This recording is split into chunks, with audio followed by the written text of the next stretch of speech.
Внимательно смотрят и запоминают. Так и проходит семинар-урок у глухонемых и слабослышащих детей.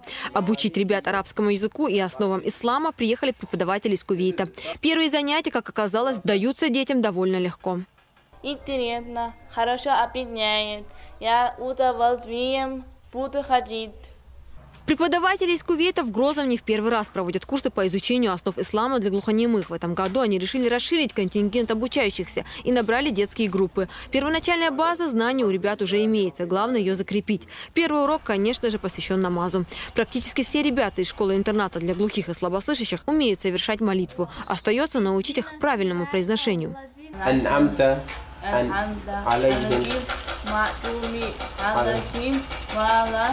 Хорошо очень усваивают, и эти преподаватели, которые приехали, наши гости, вот они прямо доходчиво им это все объясняют, что им даже они не могут оторваться. Учащиеся разделены на 3 группы. 2 детские – это класс мальчиков и девочек, и 1 взрослая, у которых программа уже более сложная, поскольку первый курс они освоили еще в прошлом году.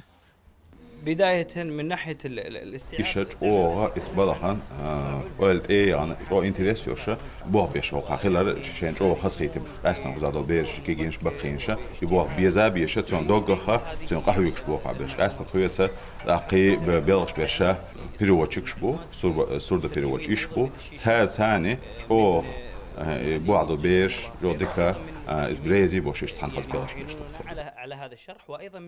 В Грозный кувейтские богословы прибыли несколько дней назад. Затем, как проходят лекции, ежедневно наблюдают представители Министерства образования и науки и Духовного управления мусульман. На встрече они обсуждают уровень знаний, полученный в ходе семинара, и подводят первые итоги.